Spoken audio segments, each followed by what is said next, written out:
Donc voici la deuxième partie des rencontres estivales de Coursegoule d'août 2023. Ce parcours se situe dans la salle bleue, dans le village de Coursegoule. Cheminement dans mon jardin intérieur, plusieurs modes d'arpentage de l'imaginaire.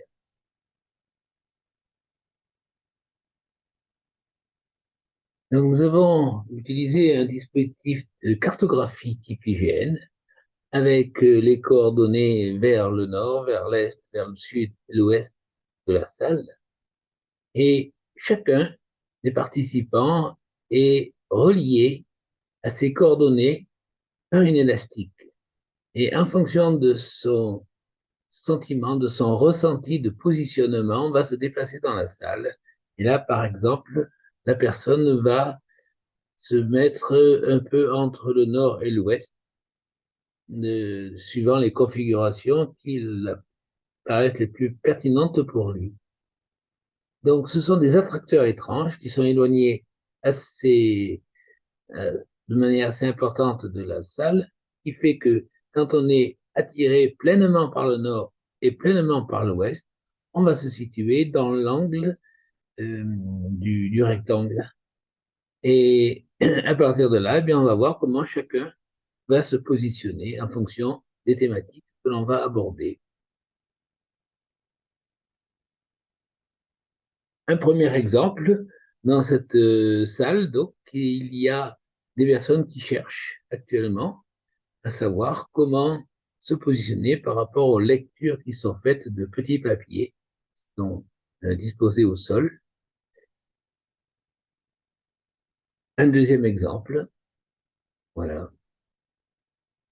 Et maintenant, nous allons rentrer dans le vif du sujet à partir du moment où les modalités sont comprises. Alors, j'ai proposé un rectangle et ce rectangle, c'est la salle avec les positionnements du nord, du sud, de l'est et de l'ouest au niveau des milieux des côtés du rectangle, mais on pourrait avoir d'autres positions, d'autres imaginaires. On pourrait dire que l'ouest, le nord, le sud et l'est sont situés au coin de la pièce. Et à partir de là, eh bien, les attracteurs étranges vont nous attirer vers l'ouest, vers le sud ou vers le nord. On aurait pu encore imaginer une autre possibilité, c'est d'imaginer une salle ronde. Et donc, dans ce périmètre, eh bien, on va avoir les mêmes dispositifs et on s'arrête aux bordures du périmètre du cercle. Donc, les thématiques qui vont être abordées sont essentiellement portées par des mots et on ne va pas les développer. L'idée, c'est qu'à partir des mots, au lieu de chercher à rentrer dans un récit, dans un discours, on va s'orienter en fonction de ses affinités, en fonction des questions posées, vers l'un ou les deux pôles qui nous paraissent les plus pertinents. La première représentation est d'ordre plutôt sociologique et politique. Est-ce que l'on est plutôt tourné vers le progrès, qu'il soit technique, social, et vers le libéralisme? On peut être aussi plutôt tourné vers le multiculturel, la mixité sociale, et puis donc à l'opposé du libéralisme, eh bien le conservatisme, la nostalgie passée, puis peut-être à l'opposé du multiculturel, de la mixité sociale, il y a plutôt un regroupement vers la logique d'intégration, d'unicité culturelle et d'universel, par exemple, la vision universelle de la culture de Lumière en française. Ma proposition dans cette posture, ben, c'est d'aller un peu dans l'angle qui est à gauche et en haut. Eh bien, je suis plutôt attiré par le multiculturel, par le libéralisme et par le progrès. Et si je réfléchis un petit peu à ce qui me fait tendre vers cette direction, c'est parce que d'une part, je suis influencé par François Julien, dans son petit livre qui est un superbe programme, il n'y a pas d'identité culturelle. En fait, les cultures se brassent, évoluent, sont des organismes vivants qui, euh, qui naissent, qui se développent, puis qui s'éteignent dans toute l'histoire de l'humanité. Et donc, ceci allié au fait que je suis très attiré par ce qui se passe, par le futur qui advient, par le fait que tout bouge dans une vitesse assez grande, donc il me permet d'observer. Et je suis aussi attiré par les progrès, entre autres fasciné par toute la technologie du numérique, de l'intelligence artificielle. Voilà un petit peu ce qui m'amène à cette position. Et chacun donc va pouvoir se positionner un petit peu là où lui porte soit ses idées, ses aspirations, soit ses craintes. Et elle va s'éloigner des postures qui génèrent des craintes. Voilà, ça c'était pour s'entraîner, pour démarrer un petit peu l'expérience de cartographie. La deuxième concerne le thème de cet atelier, le premier atelier du vendredi soir, c'est quelle est ma posture par rapport aux incertitudes. Les incertitudes apportent à la fois des menaces et des opportunités. Est-ce que je suis plutôt euh, soit attiré, soit inquiété par les incertitudes de l'avenir et de celui de mes proches? Est-ce que je suis plutôt inquiet, par exemple, de tout ce qui se passe au présent, au quotidien? Ou alors, dans un autre sens beaucoup plus personnel, est-ce que je suis incertain et perturbé par mon propre devenir? Comment je vais m'adapter à cet avenir que je ne maîtrise pas? Qu'est-ce que je dois faire? Qu'est-ce que je dois développer? Il y a tout un autre domaine d'incertitude qui provient du passé, des souvenirs qui chaque fois qu'on les rappelle se transforment, des faux souvenirs, et puis de l'information qui traite du passé, qui eh bien, est très difficile à valider, à vérifier, d'où viennent les sources. Voilà donc ce deuxième positionnement qu'il va falloir aborder.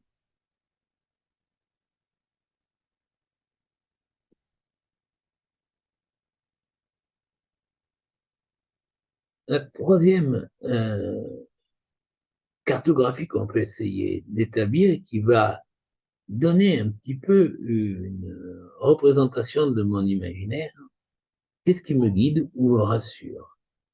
Est-ce que ce sont les convictions, le fait de vivre dans l'incertitude, le fait de pouvoir m'appuyer sur des certitudes et le fait de m'appuyer sur des croyances et des traditions?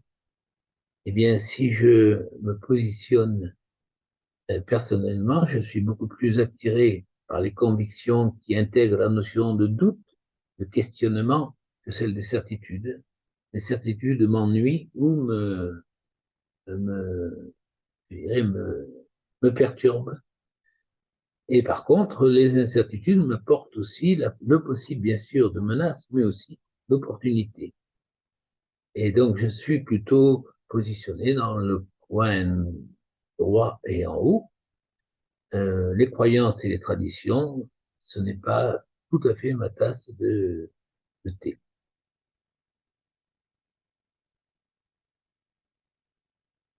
Alors, je donne ma position simplement pour illustrer la démarche, le, à chacun de trouver sa posture. Il n'y a pas de jugement, c'est chacun va là où il se sent le mieux, le plus en conformité avec cette cartographie. Quelle, quelle est ma posture face à l'avenir? Est-ce que je suis attiré par l'avenir? Est-ce que j'ai peur de l'avenir? Est-ce que je suis dans une situation de vigilance et d'inquiétude, c'est-à-dire surveillance de ce qui arrive pour pouvoir m'adapter en temps et avec la bonne manière. Ou alors, tout au contraire, est-ce que je suis complètement indifférent ou détaché de ce qui peut advenir? J'ai dans mon précaré, mon petit quotidien, tout ce qui me permet d'avancer comme je peux. Voilà. Alors, on peut poser cette question au niveau de l'avenir, ou au niveau du présent, ou au niveau de la nature des informations que je reçois, qui sont bombardées par les médias, mais aussi par différents autres moyens comme les réseaux sociaux ou les paroles des personnes que je rencontre. Alors, je dirais que là, bien, pour moi, je suis plutôt encore dans le coin droit et haut entre vigilance et attirance.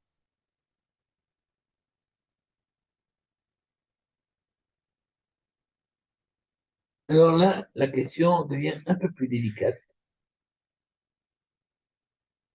Est-ce que dans mon fonctionnement personnel, je suis plutôt attiré ou utilisateur de la logique, du concept, de la raison, du raisonnement, ou alors plutôt des intuitions, des ressentis, des émotions et des sentiments, ou encore de l'organisation du planning?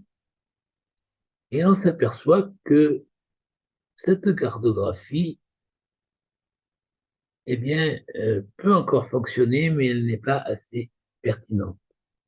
En fait, nous avons un poids dans chacun de ces domaines et il vaut mieux utiliser une autre représentation qui va être un peu plus pertinente.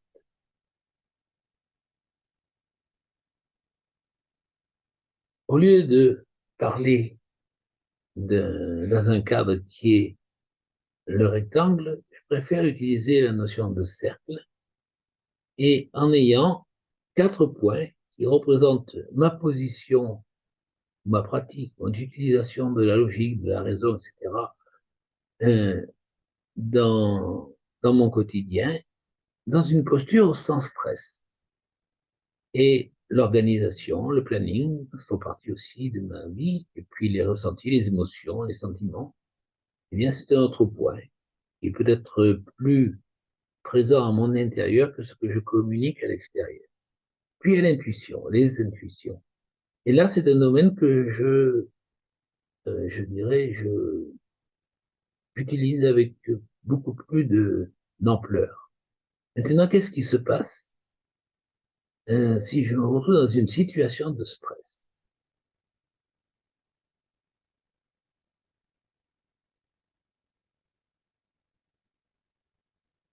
Alors, en stress, eh bien, je réduis toute la part de la logique, de la raison et de l'organisation. Je fais taire mes émotions, y compris dans mes ressentis.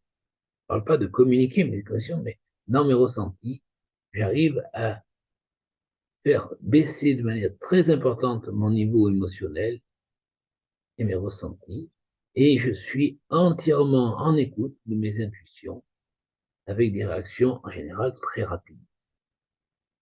Donc, chacun de nous peut fonctionner différemment, évidemment, et par contre, euh, l'important, c'est de savoir accepter ce que l'on est et faire comprendre comment fonctionnent nos autres pour pouvoir être compris. Quand une personne en situation de stress va, tout au contraire de moi, prendre le temps de réfléchir et de raisonner, eh bien, ça peut être aussi une bonne solution. Dans ce cas-là, elle va faire taire ses intuitions et elle va peut-être donner un peu plus de place à l'organisation. Par contre, une personne qui va être entièrement submergée par ses émotions, ses sentiments, ses ressentis, en situation de stress, va avoir du mal à appliquer une des bonnes décisions à prendre, savoir fuir ou ne pas fuir, savoir réagir en urgence ou avec le temps adéquat. Voilà. Donc, un outil qui est un peu plus pertinent que la carte euh, imaginés et utilisés dans les exercices précédents.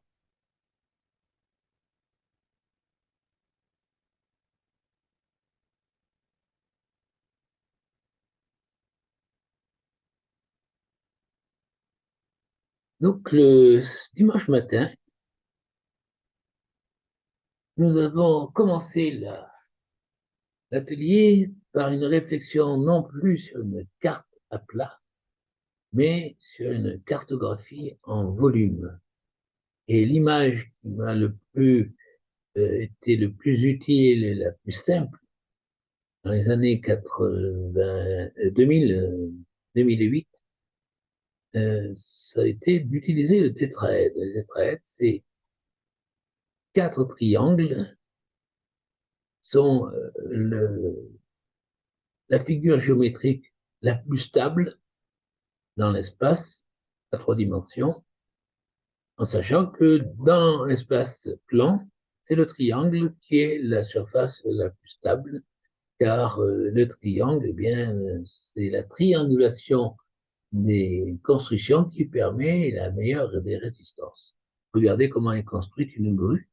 Eh bien, là, c'est pareil, dans l'espace, à 3 dimensions, je vais avoir donc une logique de tétraèdre. Et ce tétraèdre représente un volume, mais il représente surtout par ses arêtes les liens qu'il va y avoir entre des différents, euh,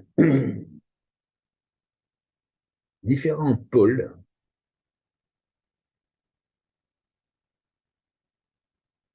Alors, je peux avoir relié,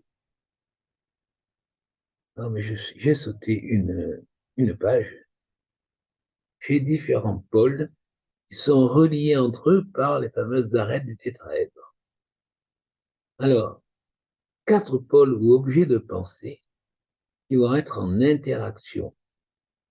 Et ces 4 pôles de pensée vont être reliés de manière systémique. C'est-à-dire que chacun peut agir et influencer l'autre pôle. Et donc, quand on veut accroître le discernement, eh bien, on peut utiliser ce modèle en le décomposant de manière fractale, c'est-à-dire la même représentation géométrique. À l'intérieur de chacun des pôles, je peux subdiviser par de nouveau 4 pôles, ce qui fait que quand je considère l'ensemble des 4 pôles que j'ai décomposés en 4 sous-pôles, j'ai en discernement la capacité d'observer les interactions entre 16 pôles. Quand ces sous-pôles, je les subdivise encore en 4, j'arrive à 64 pôles élémentaires. Avec cette décomposition, cette déconstruction d'un objet de pensée au départ unique, qui peut être la situation sociétale et politique, qui peut être l'organisation de mon imaginaire, qui peut être un sujet qui nous intéresse, eh bien, on peut voir qu'on va discerner de manière très fine et voir comment, de manière systémique, eh bien, tous ces pôles élémentaires vont se combiner. Donc, la décomposition fractale révèle une richesse dans cette démarche qui est l'invariance structurelle, c'est-à-dire que là, on est en quadripôle qui se décompose en quadripôle. Et on peut, dans cette image, dans cet imaginaire méthodologique, identifier des propriétés, des méthodes que l'on pourra utiliser avec la même pertinence à un niveau comme d'une nation, d'un pays, d'un village, d'une entreprise, d'une famille, d'un couple, d'une personne, et même pour discerner comment fonctionne le cerveau humain et comment réaliser des progrès, des adaptations, des apprentissages. Cette logique est donc une logique systémique. Alors, nous allons appliquer ceci à 4 thématiques.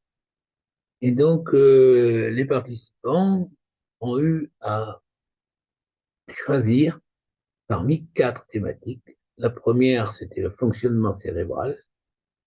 Elle a été votée à l'unanimité et on est parti sur cette figure avec l'idée de décomposer chacune de ces sphères en quadripoles. Alors, comme il y avait plus de mots des fois que de 4, bien, il faut essayer de trouver une structure. Par exemple, quand on prend le côté conscience, connaissance, croyance, rationalité, attention, besoin, désir, eh bien, on peut avoir plusieurs logiques de décomposition. L'important, en fait, c'est de réaliser une décomposition qui est arbitraire, mais qui permet de mieux discerner. Et elle va permettre de poser les questions, ce qui est l'essentiel.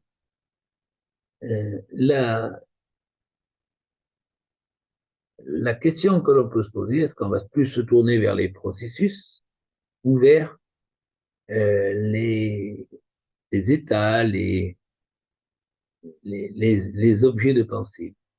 Donc là, on verra plus tard qu'il y a des techniques différentes pour pouvoir décomposer en, en sous-pôles. Et là, on voit très bien qu'il y a les 3 sphères du dessus qui ne sont pas de même nature que la sphère du bas, puisque la sphère du bas, finalement, c'est l'objectif central de notre laboratoire des imaginaires, trouver comment se structure, s'organise et processe notre imaginaire qui va nourrir nos imaginations, c'est-à-dire nos processus de créativité. Et effectivement, c'était très tentant de prendre ça, mais c'était le sujet le plus difficile. Donc, eh bien, on s'est un peu cogné sur des difficultés. Et le deuxième pôle, enfin, la deuxième centre d'intérêt était beaucoup plus facile, si j'ose dire, à accéder. Vivre en couple ou en famille, avec comment créer, construire un couple, une famille, comment vivre le quotidien, comment vivre une séparation, que ce soit un décès, une maladie dégénérative ou le divorce. Et puis comment prendre distance ou non avec le conditionnement sociétal. Alors là, nous avons l'exemple d'abord de quelque chose, d'une problématique qui est très courante, mais aussi d'un système cyclique. C'est-à-dire que dans le premier temps de fonctionnement, eh bien, on crée un couple, c'est le 1, on le vit au quotidien, c'est le 2, et le 3, c'est justement la fin de cette vie au quotidien, par, c'est un divorce. Et dans le petit cercle, eh bien, quand on a fait le 1, le 2 et le 3, on recommence éventuellement à faire le 1, le 2 et le 3. Et on est un peu dans une forme de répétition, ce qui est très bien si cela a été bien vécu, ce qui est moins bien si ce premier cercle, ou deuxième cercle, a été vécu comme une souffrance. Et c'est à ce moment-là qu'il faut changer de cercle et agrandir le cercle en faisant le 1, le 2 et le 3, traverser une zone de marée et arriver à prendre distance ou non, donc ça c'est un choix, avec le conditionnement sociétal qui m'a fait vivre le 1, 2, 3 initial. Est-ce qu'il y a une autre façon de le vivre? Est-ce que je peux penser autrement ce 1, 2, 3? Et donc le 4 fait changer de niveau de sens dans l'organisation de mon quotidien et de mon futur.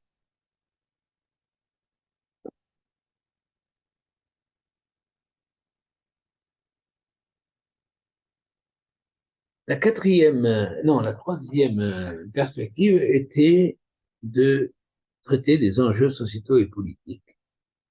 avec la dérégulation climatique, la pollution, les flux migratoires, qui sont un domaine de réflexion, avec tout ce qui peut être le numérique, l'emploi, l'IA, l'intelligence artificielle. Il y a un risque aussi très important pour les 10 années à venir. Risque, c'est-à-dire à la fois opportunité et menace. Et puis, il y a tout un autre pan de notre société qui est la croissance des violences, que ce soit en cité, par rapport aux institutions et à la police. Le durcissement des rapports politiques, par exemple, entre les oppositions et la gouvernance. Et puis, les violences faites aux femmes, avec l'ampleur des violences prises en compte, puisque les femmes se mettent actuellement à parler et à révéler leur situation. Et puis, à un autre niveau, eh bien, c'est le questionnement sur la pratique démocratique, qu'elle soit aujourd'hui représentative, qu'elle veuille aller vers plus de démocratie directe ou de démocratie participative. Le dirigisme, et ses différentes formes, et puis les différentes formes de dictature, quel est notre futur là-dedans, et comment prendre en compte le fait que chacun de ces pôles interfère sur les autres. Alors, 4 thématiques, il est évident qu'on aurait pu prendre 4 autres thématiques complètement différentes et qui sont aussi des enjeux sociétaux et politiques. C'est arbitraire, mais une fois qu'on a fait ce travail-là, on peut le faire sur une autre et peut-être arriver à un moment donné, que ce soit par décomposition fractale ou en changeant d'orientation, à aborder les interactions globales entre 16, voire 64 pôles élémentaires.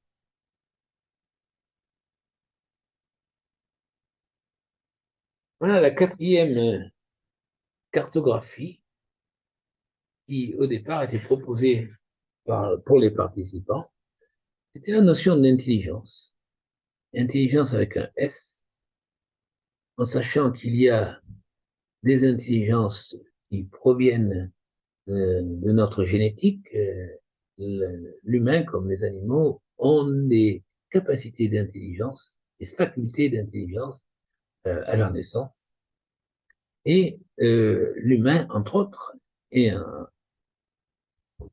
de façon importante, a eu la capacité de développer des intelligences explicites, permettant d'abstraire, de conceptualiser, d'avoir donc des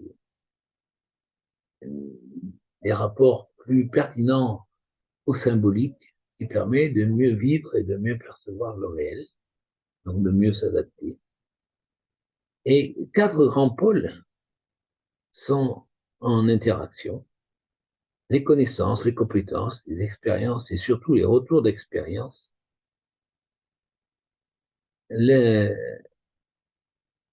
L'autre pôle, c'est tout ce qui est de le domaine de la raison, de la logique, du raisonnement, et avec un mot qui est beaucoup moins utilisé que celui de la dialectique, c'est celui de la dialogie.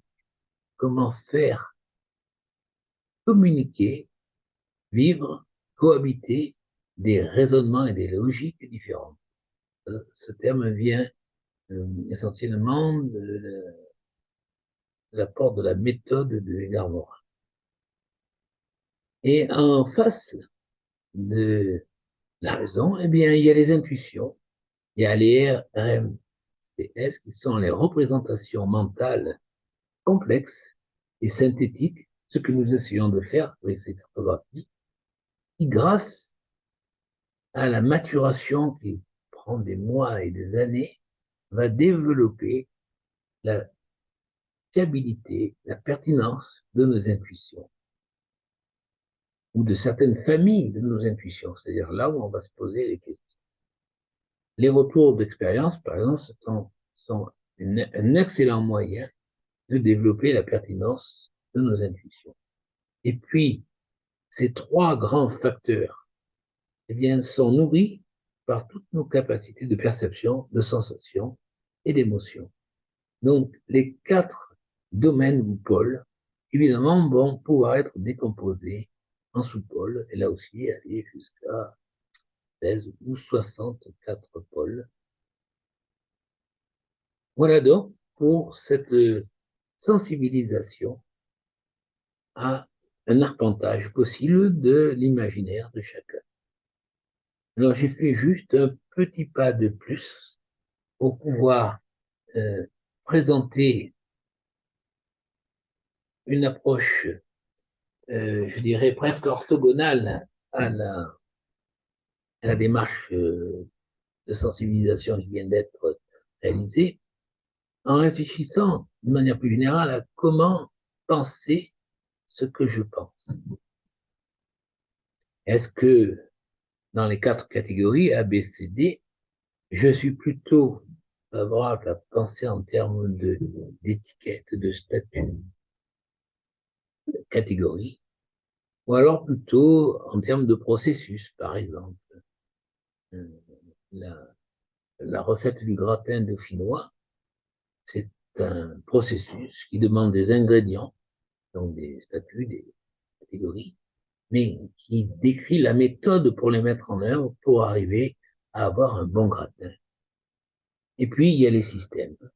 Il y a différents niveaux de systèmes. Le processus, c'est un système très très simple puisqu'il a un indicateur à la fin qui permet de dire c'est bon ou c'est pas bon. Et si c'est pas bon, il faut s'améliorer.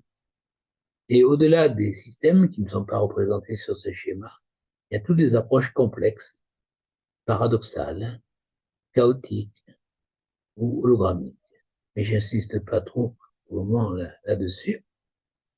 En B, c'est le rapport à la binarité ou à la multipolarité. Nous sommes fortement formatés, je dirais, le fondement de nos apprentissages au départ sont dans une logique de monisme, puis de binarité.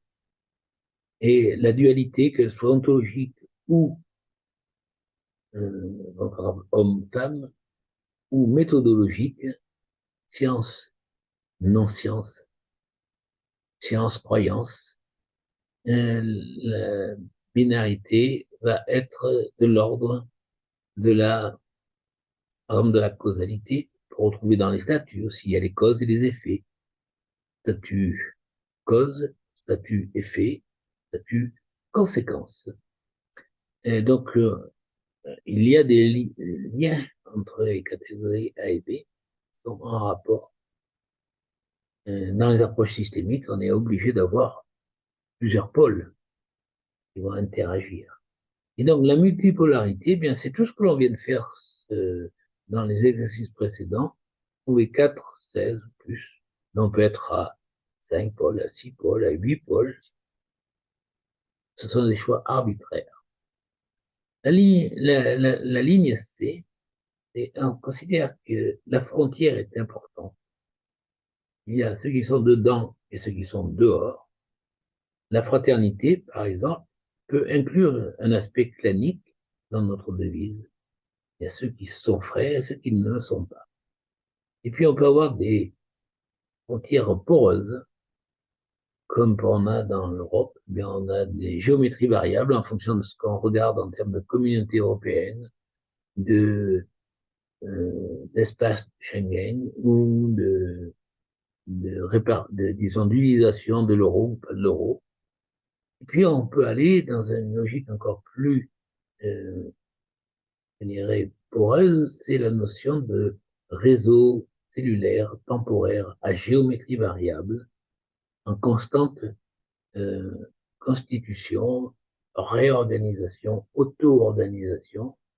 Par exemple, samedi, quand on a rencontré Marie qui nous a proposé de faire un petit bout de chemin dans la photographie, eh bien, voilà, on avait un programme, mais il a pu s'ouvrir parce qu'il y a des souplesses et que c'est justement le fonctionnement en réseau à géométrie variable.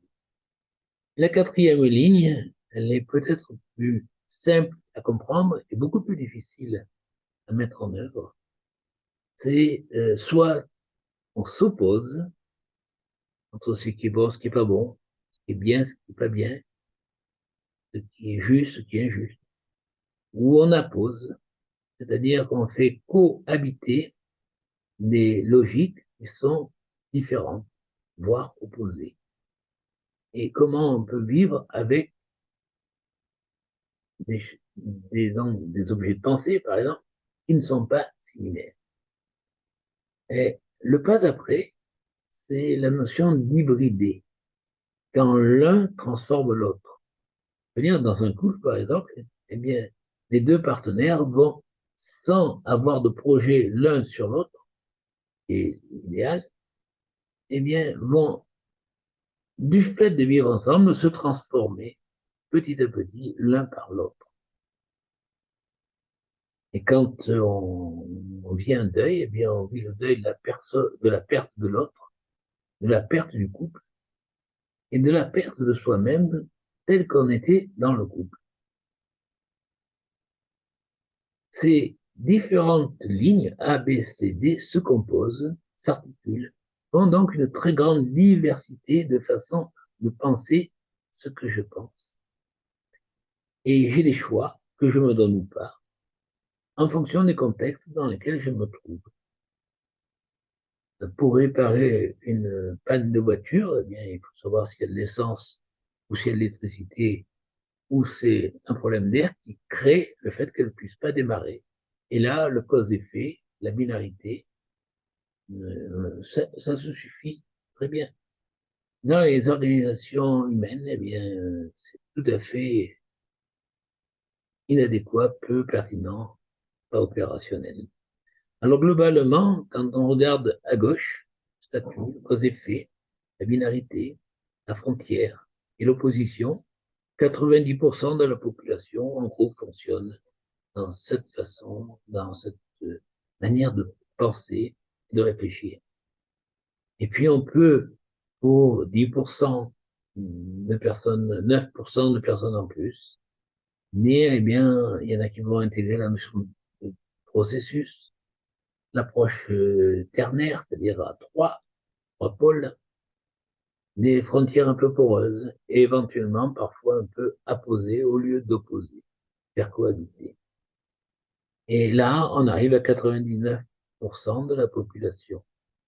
Quand on cherche à rencontrer des personnes qui utilisent l'ensemble des possibles de ce tableau, là, ça devient de plus en plus réduit. Moi, dans ma vie professionnelle, j'ai rencontré 3, 4 personnes qui accédaient à peu près à une carte similaire à la mienne. Et cette carte n'est pas la carte. Il y a d'autres façons de traiter ce comment penser ce que je pense, que je n'ai pas rencontré, que je n'ai pas intégré, mais dépasser la logique binaire, le, le dualisme ontologique et méthodologique, l'opposition et la logique de frontière, eh bien, ce n'est pas donné à tout le monde, il faut de la volonté.